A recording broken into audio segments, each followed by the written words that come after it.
발표를 하셨는데요. 혹시 들으면서, 이건 좀 같이 생각을 해보자.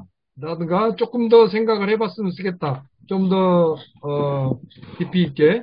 혹시 그런 분이 계시면 말씀해 주시죠. 그런 부분이 계시면. 너무 어렵네요. 아, 어렵다고요? 어떤 부분이 어렵습니까? 네, 일단 네, 법이라는 게 네, 생소하고 낯설잖아요. 저도 소급전을 저번에 한번 무심결에 봤는데 네, 전부 한문이에요. 네, 네, 네. 네, 전혀 알아들을 수 없고 그런데 오늘 처음 들어왔는데요. 예, 예. 어, 재밌게 하시나 예. 굉장히 어렵게 하시네요. 어, 전혀 무슨 소리인지 모르겠고요. 그래요. 예. 어, 아, 이 법을 계속 하시는가요? 민주 그쪽으로 안 하시는가요?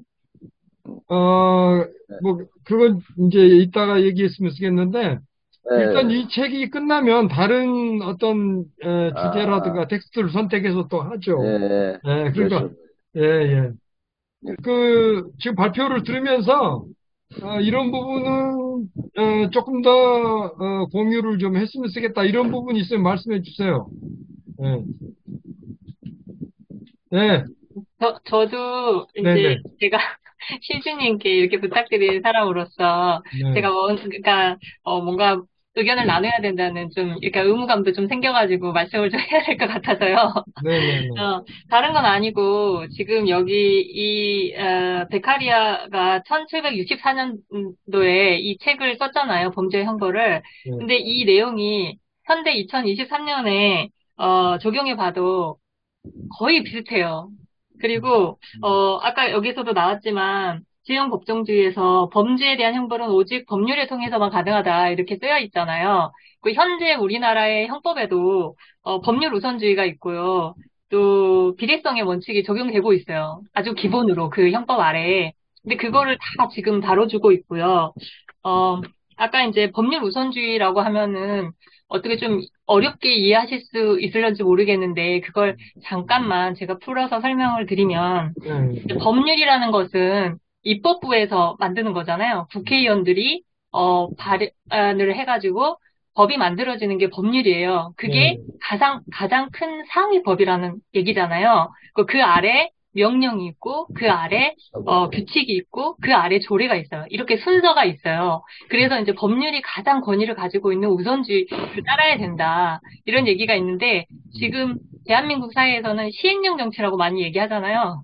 그때 그 시행령이라는 게 바로 명령을 말하는 거예요. 네, 그러니까 네, 행정부에서 만든 명령, 그리고 각 부처, 무슨 부, 뭐 법무부, 무슨 부에서 만든 부처에서 자신들이 행정을 하는데 신속하게 적용돼야 되는 걸 만드는 게 명령이에요. 근데 그 명령을, 어, 법률을 뛰어넘어서 배치되는 걸 가지고, 어, 정부를 운영하는 거죠. 그러니까 당연히 시행령 정치는 법률을 위반하는 건데, 지금 우리의 대통령은 그렇게 하고 있잖아요. 네, 네, 그래서 그렇죠. 우선 법률 우선주의에 위반한다. 이렇게 네. 말씀드릴 수 있을 것 같고요. 그 다음에 그러니까 그 비례성, 부분을 제가 네, 한마디로 요약을 하자면 법률 우선성의 원칙. 그러니까 법률이라고 하는 것은 국민이 선출한 주권자가 선출한 입법기관에 의해서 제정된 건데 그래서 법률이 우선성을 지니는 건데 그 법률 우선성의 원칙을 무시하고 대통령령이나 혹은 장관령이나 그런 걸 가지고 자신들이 하고 싶은 대로 임의로 해버린다 이거죠. 네, 예, 맞습니다. 시행령 통치고 네, 시행령 독재고. 예, 네네. 네, 그러니까 상권 분립에도 위반되고 헌법에도 그렇죠. 위반되는 일이에요. 그렇죠. 이건 두 가지다. 그래서 네, 저희가 이제 네, 그 대통령이 매번 시행령 정치를 해서 헌법 위반이다, 법률 위반이다 이렇게 얘기하는데 사실은 이렇게 말하는 근거가 여기에서 근거를 하고 있거든요. 그렇죠. 그거 말씀드리고 싶었고 네, 그다음에 이제 비례성의 원칙도 잠깐 여기에서 나오기는 했는데 네, 어, 사실 좀 마음이 너무 아픈 게 예. 어제였나요? 오늘이었나요? 그 조민 씨 기소했다고 그래서 너무 깜짝 어제, 놀랐는데, 예. 지금 그 같은 죄목으로 인해서 음, 본인의 어머니와 아버지가 지금 재판을 받고 있는 상황인데, 네, 네. 거기에서 이제 자식을 볼모로 이렇게 하고 있다는 게 너무, 어머니가 이렇게 판결을 받고 지금 복역을 하고 있는 것도 아까 얘기했던 비례성에 맞아떨어지는지는 조차도 의문스러운데, 거기에 더 추가돼서 이미 범죄가 시작이 됐는데도 불구하고 4년이나 지났는데 이걸 판단하지 않고 있다가 지금 이제 8월에 공소시효가 마무리가 된다고 하니까 며칠 남기지 않은 상태에서 지금 기소를 한 거잖아요. 본인의 어머니 방식하고 너무도 똑같은 거예요. 본인의 어머니도 딱 하루 남겨놓고 했잖아요. 너무나 의도적으로 불순한 의도를 가지고 했다는 것에 대해서 너무 분노하지 않을 수 없는데요.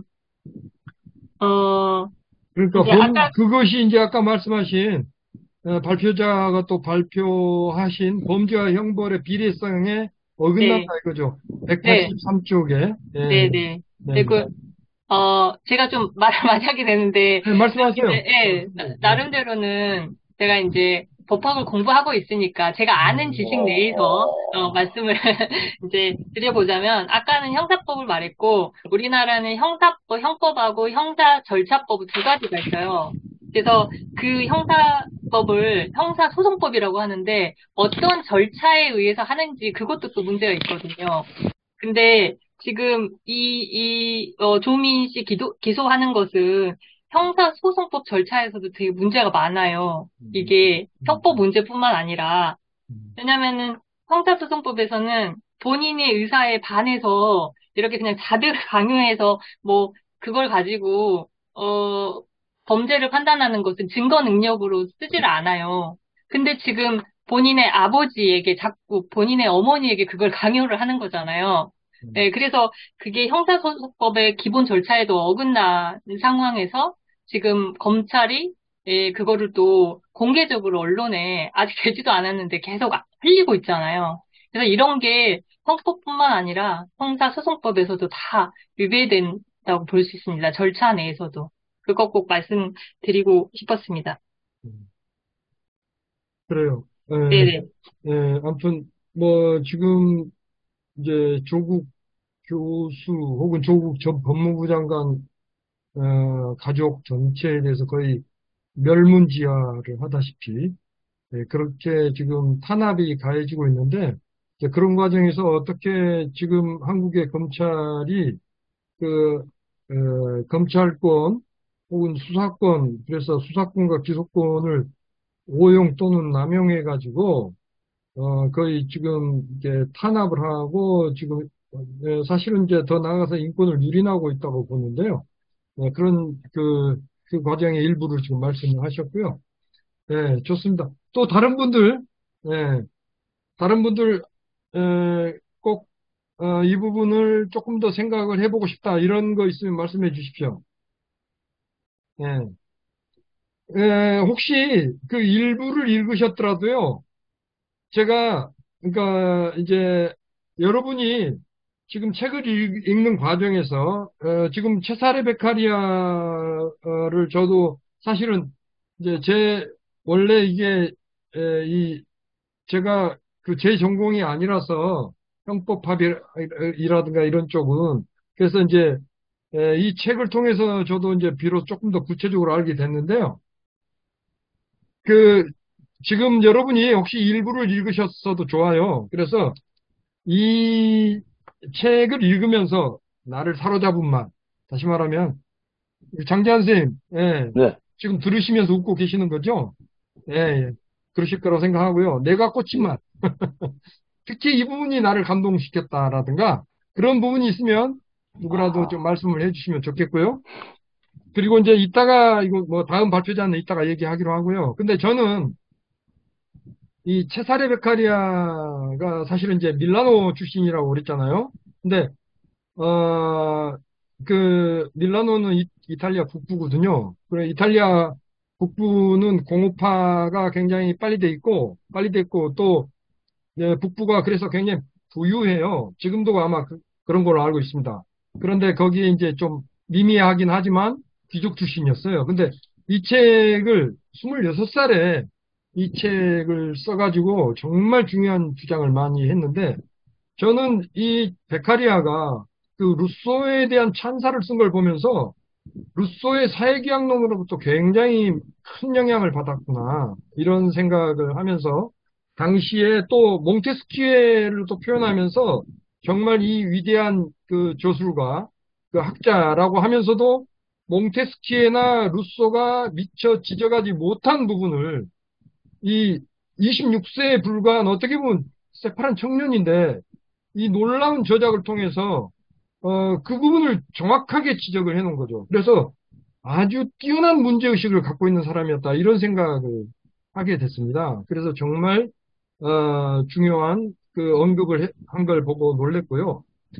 그리고 저는 특히 이맨 처음에 이 조국 교수가 이제 인용한 이 에, 범죄와 형벌의 그 서문에 나와 있는 이 구절, 형벌의 잔혹성과 형사 절차의 난맥상을 연구하고 그와 싸워온 인간이 거의 없었다라고 말하잖아요. 그러니까 다시 말하면 체사레 베카리아가 계몽주의 사상가들에게 큰 영향을 받았지만 루소라든가 몽테스키와 같은 사람들의 저작을 통해서 그런데 그들이 형벌의 잔혹성이라든가 형사 절차의 난맥상에 대해서 지적한 경우가 거의 없었다는 거죠. 예. 그래서 여기 얘기하고 있잖아요. 불멸의 법률가인 몽테스키에도 이 문제를 대충 건드렸다. 예. 그래서 저는 이 베카리아가 이런 문제의식을 아주 중요한 문제의식을 지녔고 그 부분에 대해서 제대로 소술한 것이 정말 중요한 기여를 했다. 이런 생각을 할 수가 있었고요. 그리고 저는 특히 아까 제가 말한 그 서문에서 베카리아가 썼던 서문에서 이 부분 그러니까 법이라고 하는 건 뭐냐? 법은 권력자가 만든 게 아니라 사회계약설에 의하면 자유로운 인간들 사이의 계약이라는 거죠. 예. 그리고 그래야 마땅하다. 그런데 법이라고 하는 것이 소수 인간의 그게 권력욕이든 재물욕이든 소수 인간의 욕망의 도구가 아닌 경우가 거의 없었다라고 아주 날카로운 비판을 하고 있더라고요. 저는 이 말을 두세 번 거듭해서 읽으면서 그러니까 법이 자유로운 인간들 사이의 계약이라고 하는 것은 이게 사회계약론의 이상이군요. 법의 이상을 표현하는 거예요. 예? 그러니까 법이 오히려 자유로운 인간들 사이의 계약으로서 인간이 그 법에 따라서 어떻게 살 것인가, 어떻게 우리가 사회를 운영할 것인가, 혹은 국가를 만들 것인가 라고 하는 그 이상인데 이상을 표현한 것이 그것이야말로 법인데 근데 법이 소수의 탐욕 실현의 도구로 전락하고 말았다. 법이 어떤 지금 현실에 처해 있는가, 이 법치라고 하는 것이 그것을 지금 베카리아가 서문에서 명확하게 규정하고 있더라고요. 그래서 저는 이걸 보면서 마치 지금 대한민국의 현실이 지금 바로 이런 지경에 와 있는 것이 아닌가. 그렇잖아요. 정치검찰이라고 하는 이 소수 인간들이 아까 정은주 선생님 말씀하신 것처럼 법을 그러니까 국회에서 만들어 놓은 법을 임의로 시행령으로 다 뒤집어 버리고 그렇잖아요. 그러한 우리가 경찰과 검찰의 그 수권 분리라든가 이런 걸 위해서 얼마나 열심히 논쟁하고 그리고 국민 여론이 그걸 지지하고 그렇게 해서 법을 만들어놨는데 시행령으로 그걸 다 뒤집어 버리는 그러니까 소수 인간의 권력욕의 실현을 위한 도구로 전락하고 말아만 그런 현실이 되고 말았습니다. 그래서 제가 아마 한 2, 3, 뭐, 첫 번째인지 두 번째인지 모르겠는데, 한 철학자가 그렇게 말했어요. 법은 소위의 집중적 표현이 되고 말았다라고 하는 거죠. 예, 예. 그러니까, 그래서 저는 이제 그런 상황에서 저자가 지강은이 했던 그 유명한 말을 인용을 하고 있잖아요. 유전무죄, 무전유죄. 그러니까 돈 가진 자는, 무죄를 죄가 없다라고 풀려나게 되고, 우리가 지난 박근혜 때 그 판결이라든가 이런 거 봐도 다 알 수 있잖아요. 재벌 회장들이라든가 이런 자들이 어떤 식으로 판결받고, 그리고 그들을 변호하는 자들이 정관, 엄청난 판사나 검사 이들이 예, 어마어마한 액수의 그 돈을 받고 그 전화변론도 하고 그런 거 우리가 잘 알고 있잖아요. 이 지강은 씨가 1986년에 이걸 외쳤던 말인데, 예, 근데 근데 지금 뭐예요? 여러분 다 아시는 단어겠지만 유검무죄, 무검유죄. 예, 그러니까 이게 지금 베카리아가 얘기한 현실이 바로 지금 대한민국에서 벌어지고 있는 현실이라고 생각합니다. 수십 년간 벌어지고 있습니다, 지금. 그리고 우리가 이런 현실을 바꾸려고 지난 촛불혁명 과정에서 노력을 했는데, 예, 어쨌든 지금 정치검찰이 권력을 잡고만 그런 상황이 되고 말았습니다. 그리고 이제 또 한 가지는 국가가 형벌권을 독점한 것은 그러니까 사인간의 어떤 보복이라든가 어떤 형벌을 누가 나에게 어떤 죄를 끼쳤으니까 죄를 범했으니까 내가 형벌을 가해야 되겠다 이런 식으로 된다면 온 사회 전체가 전쟁 상황이 되고 마니까 계약에 의해서 국가가 형벌권을 갖도록 했잖아요.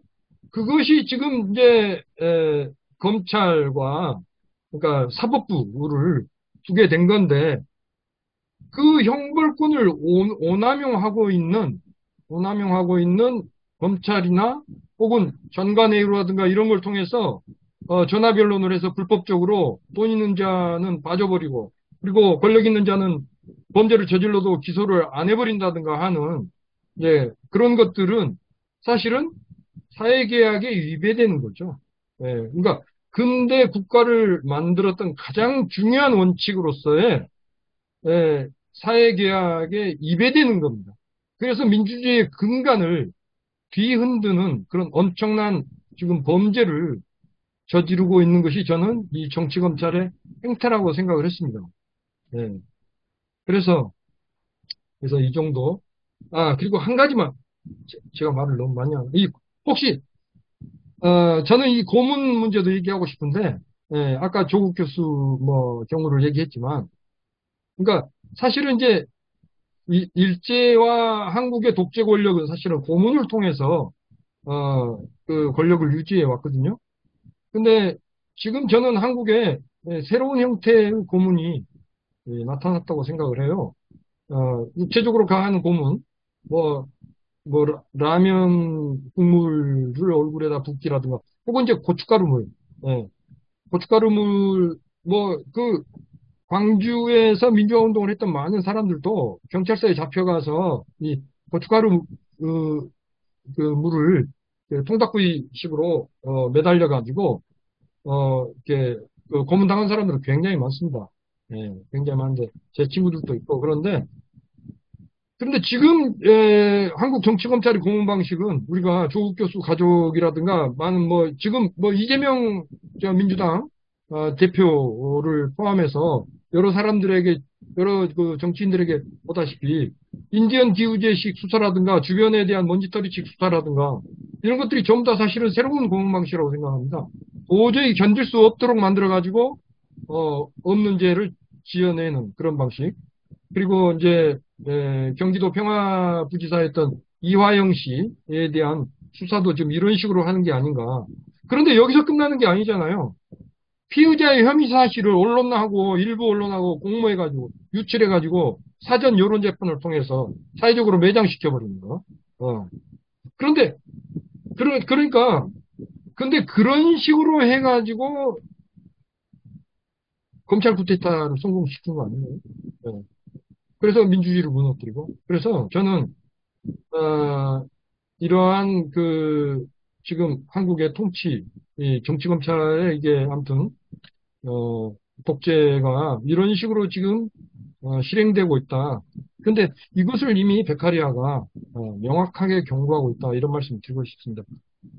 저는 네. 이 법은 어렵죠. 근데 네. 법이라는 것도 네. 그런 것 같아요. 사람이 만들었잖아요. 그렇죠. 왜 만들었겠어요? 네. 사람이 잘 살기 위해서 사람에게 네. 좋은 유익이 되기 위해서 만든 거잖아요. 네.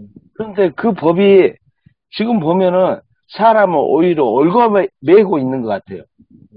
사람이 그냥 놔두면 잘 사는데 그걸 법이라는 걸 만들어가지고 제재를 하고 뭔가 법, 무슨 뭐 도로 교통법, 무슨 세금법, 법 속에 사람을 가다 놓고 그냥 그 사람을 오히려 더 못 살게 하는 것 같아요. 그래서 그러면, 차라리 그냥 법을 없애버리면은 저는 좋겠다 생각합니다. 그러면 장재환 선생님은 법이 없는 세상이 자유롭다고 생각하십니까? 그렇죠. 모든 법은 다 없애야 된다고 생각하십니까? 네, 그렇죠. 아, 그러세요. 혹시 네, 다른 의견 갖고 계신 분 저, 있으면 저, 말씀하시죠. 예, 제가 말씀드려볼게요. 말씀해 주십시오. 방금 그 장기현 선생님께서 그 말씀을 하시니까 네, 제가 아는 가까운 분의 일화가 생각나서 말씀드리고 싶어서 얘기한 거예요.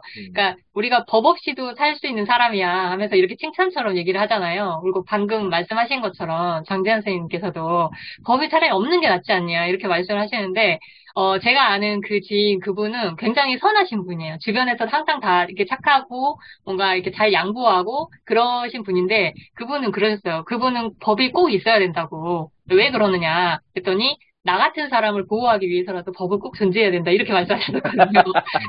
그래서, 대체나 그 말 들으니까 너무 또 공감이 되더라고요. 그래서 사회적 약자나, 소수자를 위해서 보호하는 그런 의미가 또 있기 때문에 법은 존재를 해야 되는 게 맞지 않을까. 저도 이제 그 부분에 의견을 같이 했습니다. 또 다른 분 하실 말씀 있으면 말씀해 주세요. 제가 잠시 준비하면서 네, 예, 말씀해 들었던 주세요. 예. 고민이, 그래요. 네네. 정기환 선생님 방금 뭐 이렇게 자연스럽게 했던 이야기가 있다 있는 좀 고민이기도 해서 잠깐 좀 네, 말씀드리면, 네, 사실 참 우리가 앞서 계속해서 쭉 살펴봤던 뭐 루소부터 시작해서 네, 위대한 사상가들이고 서양의 뭔가 근간을 좀 세웠던 과정에 족적이 너무 훌륭하지만 좀 뭐랄까 계속 이런 의문이 좀 들게 되더라고요. 결국은 끊임없이 출발점 자체가 개인 간의 계약이라는 뭔가 사회계약론의 근본 출발점이 그런 거지 않습니까? 개인 간의 사회적 계약 뭐 이런 의미로 아니, 출발이 좀 되고 있는 거잖아요.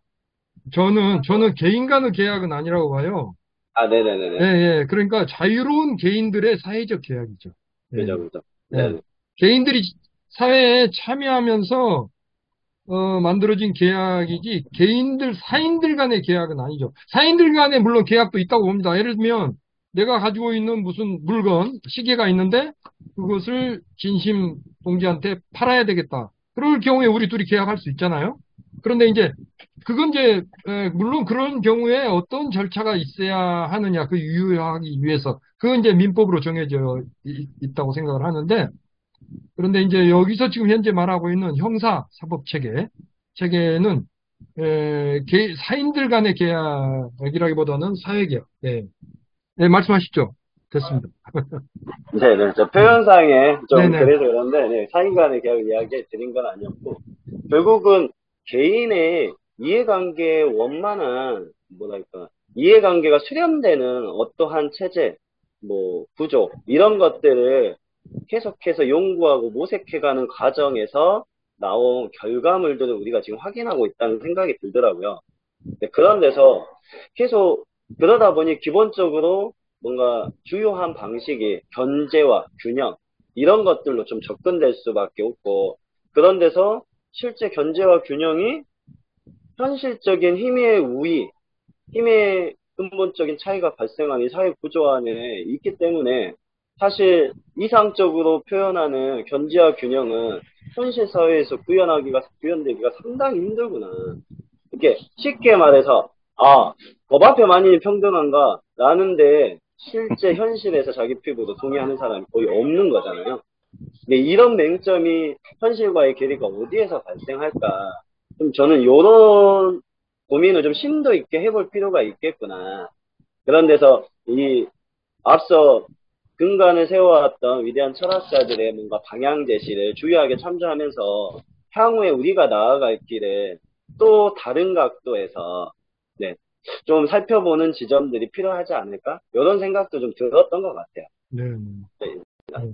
바로 이제 금방 말씀하신 그런 점들 때문에 우리가 이렇게 고전을 공부한다고 생각합니다. 어떤 원리에 의해서 국가가 만들어졌는가, 근대 국가가. 그러니까, 저는 이제 읽을 때마다 그런 생각을 해요.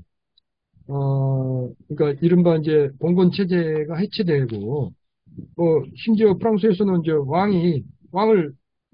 왕을 사형시켜버린다고, 왕과 왕비를 죽인다고 하는 것은 꿈도 꿀 수 없는 일이란 말이에요. 불과 1, 2년 전에도. 그런데 그런 일이 일어났잖아요. 그래서 귀족들을 또 대거, 죽였고, 그렇게 해서 새로운 세상을 만들어야 된다라고 할 때 그런 새로운 세상은 어떤 원리로 만들어야 될 것인가라고 하는 굉장히 치열한 고민이 당시 유럽에서 있었고, 그리고 프랑스보다 먼저 또 영국에서는 그 청교도 혁명 과정에서 찰스 2세인가요? 그 죽였잖아요. 올리버 크로멜이, 예, 그래서 이제 한때 그 호국경으로서 다스렸고 그랬는데, 그래서 이제 그런 고민 속에서, 그런 치열한 어떤 고민 속에서 지금 이제 나왔던 사상들을 우리가 지금 보고, 이러한 원리에 따라서 우리나라도 지금 만들어진 거 아닙니까? 이런 현대 민주주의 원리에 따라서. 그래서 지금 이런 고전들을 공부하고 있다고 생각합니다. 그, 방금 전에 이제 심진 선생이나 우리 장재환 선생이나 정은주 선생님이 말씀하셨던 부분이 굉장히 저는 인상적으로 다가오는데, 이게 이제, 어, 거기에 관한 논의까지 이루어진 게 사실 어떤 퍼스트 모더니즘이라고 하는 말씀을 들어보셨을 텐데, 이를테면 이제 오늘 얘기하는 뭐죠? 베카리아 얘기나 로쏘 얘기나 이 계몽주의, 그러니까 신의 율법이 지배하던 시대에서 인간의 법으로 이렇게 넘어오는 시기에 어떤 계몽주의가, 결국은 이 계몽주의가 또 우리 인간을 소외시키고 법이라고 하는 것이 인간의 어떤 억압하는 기제로 작용하고 있다고 하는 데에 대한 반성으로 나오는 것이 이제 20세기, 21세기 철학에서 이제 포스트 모더니즘이거든요. 그러니까 장지현 선생님 얘기에 법이 필요가 없다라고 얘기하는 사실 무정부주의적인 관점이죠. 아나키스트적인 관점이고, 그 형벌이 과연 올바르게 이루어지고 있는가라고 얘기하는 것이 이제 포스트 모더니즘의 주요 철학자의 한 사람인 푸코라는 철학자가 이제 감시와 처벌이라는 속에서 이제 이렇게 얘기를 해가지고, 그러니까 지금 오늘 되고 있는 논의가 사실 보면은 지금까지도 우리한테 현재적으로 던져지고 있는 고민이고, 제 말씀이 끝나고 나서 시간이 좀 되면은 다음이나 이렇게 네이버 지식에 한번 검색을 한번 해보세요. 미셸 푸코나 이제 후기 구조주의, 포스트 모더니즘 철학이 보면은, 그 부분에 관한 어떤 고민을 하고 있다라고 하는 의미가 있는 거고, 제가 자세히 설명하기는 좀 그렇고요. 그다음에 저는 사실 이번에 아까 처음에 정은주 선생님 말씀하셨던 대로 우리 조국 일가족에 벌어지고 있는 일종의 반인륜적인 지금 현재 검찰의 태도가 어쩌면 이렇게 정확하게 베카리아 얘기에 범죄와 형별에 나오는 이 폐단에 그대로 오버랩이 되는지 정말 절감하지 않을 수 없었고, 저는 가장 분노했던 지점이 어떤 지점이냐면은 정경심 교수하고 조국 교수한테 조민을 당하지 않게 하려면 너희들이 구체적으로 뭔가 너희들이 반성했다는 근거를 내놔라 해가지고, 이 조민의 부모인 조국과 정경심 교수가 반성문까지 제출을 했거든요. 공개적으로 사과를 다시 한번 하고. 그러니까 현실의 법이나 대한민국의 그분들이 어떤 행위나 이런 것을 죄를 지은 바가 없음에도 불구하고 자기 자식이 기소가 될지도 모른다는 그런 공포감 때문에 사실 완전히 항복을 해가지고, 그래, 맞다, 내가 죄인이다. 그 죄인이라는 것을 인정을 했음에도 불구하고, 반성문을 제출했음에도 불구하고, 도록을 남겨놓고, 이 조민을 기소하는 걸 보고, 이놈들은 정말 인간이 아니다. 정말 악마들이다. 이런 생각이 들어요.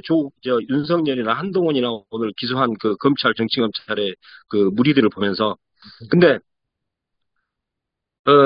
결국에는 인간이라고 하는 것이 어떤 사회를 이루어서 이제 중요한 게 뭐냐면, 결국에는 시스템 중심이냐 아니면 사람이 가지고 있는 어떤 개개인의 어떤 품성이나 자질이 중심이냐라고 하는 부분에서 이 부분을 굉장히 지혜롭게 대처를 해봐야 될 것 같아요. 그러니까 서초동 촛불 집회에서 검찰개혁 조국소를 외치었던 것이 사실 시스템을 보완해서 검찰 독재를 막아보겠다고 하는 사실 몸부림이었지만 시스템으로는 절대 막아지지 않는다.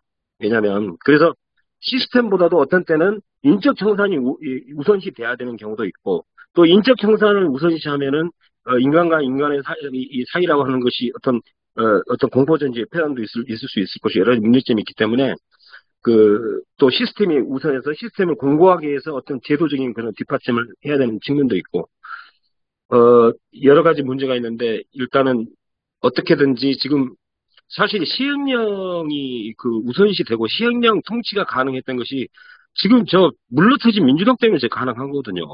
국회의원들이 자기들 권익이 저렇게 무참히 유린다고 있는데도 아무런 저항도 하지 않고 저렇게 행정부가 마구잡이로 입법권을 무시하고 있는데도 아무 소리도 안 하잖아요. 그래서 정말 내년 총선이 이제 시작이 됐는데 정말 민주당을 정말 대개혁을 하고 대개조를 해서 정말 이런 부분을 바로잡지 않으면은 이건 정말 지금 우리는 중세 시대에 마녀 사냥을 당하고 있는 거잖아요. 저는 생생히 기억하는데 그때 이명박이 그 조사를 받을 때 윤석열이 중앙징검장 시절에 조사를 할 때 김윤옥이가 안기부 국정원 특활비를 9억인가를 받았어요. 기조실장을 통해 가지고. 그런데 그때 불기소 처분을 하면서 제가 읽은 뉴스에는 어떤 식으로 나왔냐면은 검찰의 전통이 가족의 한 사람을 기소를 하면 다른 사람은 기소하지 않는다는 원칙을 적용해서 김윤옥은 기소하지 않았거든요. 정유라도 마찬가지. 잠깐만요. 김윤옥이 이명박 부인이죠?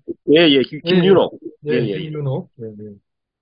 그랬고 정유라도 금전을 받았기 때문에 기소를 해야 되지만 기소를 하지 않았거든요. 근데 이것은 정경심이 문제가 아니라 조민까지 기소를 하는 것을 보고서 진짜 얘들은 악마다. 악마. 이건 정말 인간이 아니라 정말 악마다. 그리고 기소를 하지 않을 것처럼 시간을 다 보내서 마지막 초조하게 기다리고 있는 상황에서 웃으면서 뒤에서 기소를 때리는 여자 검사던데 정말 우리는 이 악마하고 싸우고 있다. 그래서 악마하고 싸우려면 훨씬 더 우리가 냉철하고 때로는 우리가 더 오히려 지능적이고 이걸 하지 않으면 안 된다 싶은 생각이 듭니다. 이상입니다. 네. 네. 오늘 심진 선생이 아주 정리를 잘해 주셨고요. 적어도 우리가 역사는 끊임없이 반복하고 있는 거고 또 미래를 또 예측하고 하려면 과거를 되돌아보라는 얘기도 있는 것처럼 이 역사의 어떤 중요성, 역사적 과정의 중요성을 통찰하는 것도 대단히 중요하다고 생각합니다. 네. 예, 이상입니다. 네, 고맙습니다. 가만히 생각하면 이게 시행령 독재라고 하는 것이 시행령을 통해서 의회에서 만들어 놓은 상위법인 법률을 했을 뿐만 아니라 이게 지금 문제가 뭐냐면 그럼으로써 결국은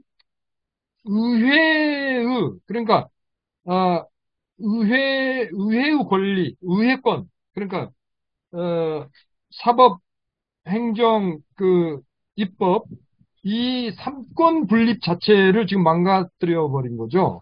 네, 지금 정치검찰의 행태가. 그러니까 상위법인 법률을 위반했을 뿐만 아니라 삼권 분립을 위배하는 이런 지금 중대한, 그래서 민주주의를 붕괴시키고 있다라고 지금 우리가 얘기할 수 있는 거고요.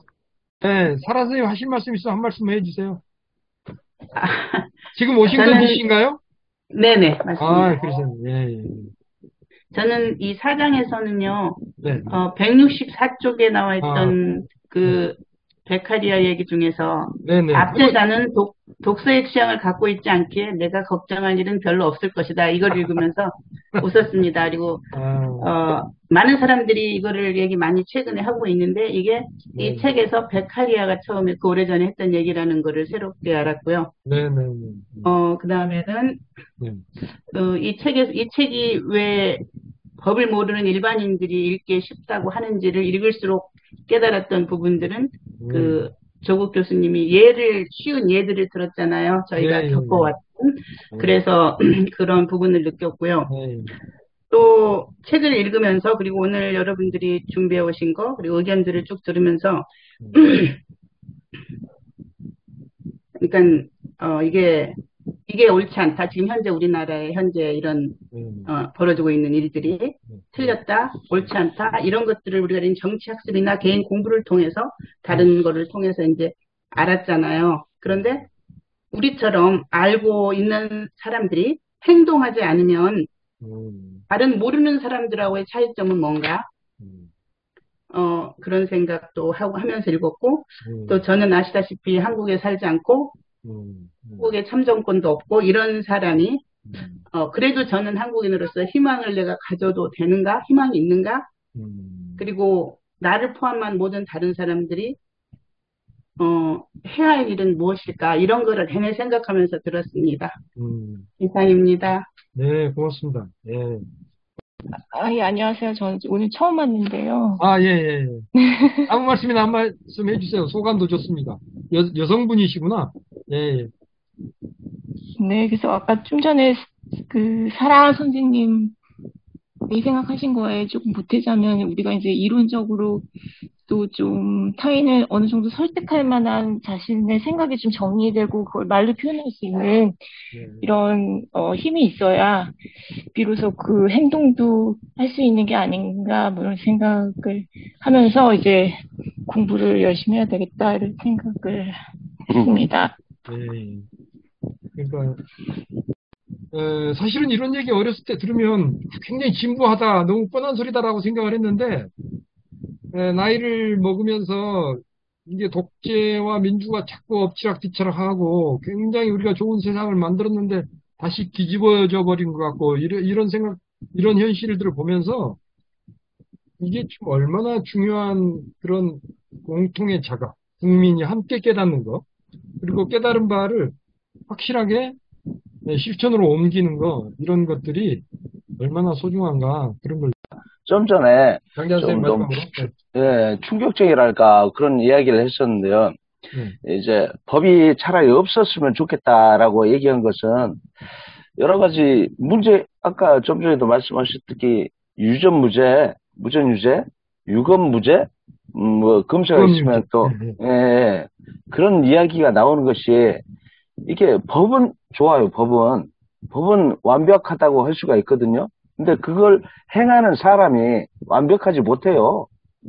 어느 시대나 지금 시대도 그렇고 옛날부터도 그렇고 이 법을 다 지키세요 하면은 그걸 지킬 사람이 없어요. 또 그 법을 사용하는 사람이 절대 그거 법같이 사용할 수가 없거든요. 자기 살의 사욕이 들어가고 그러니까 완벽하지 못하는 사람이 완벽한 법을 지키라는 것은 모순이거든요.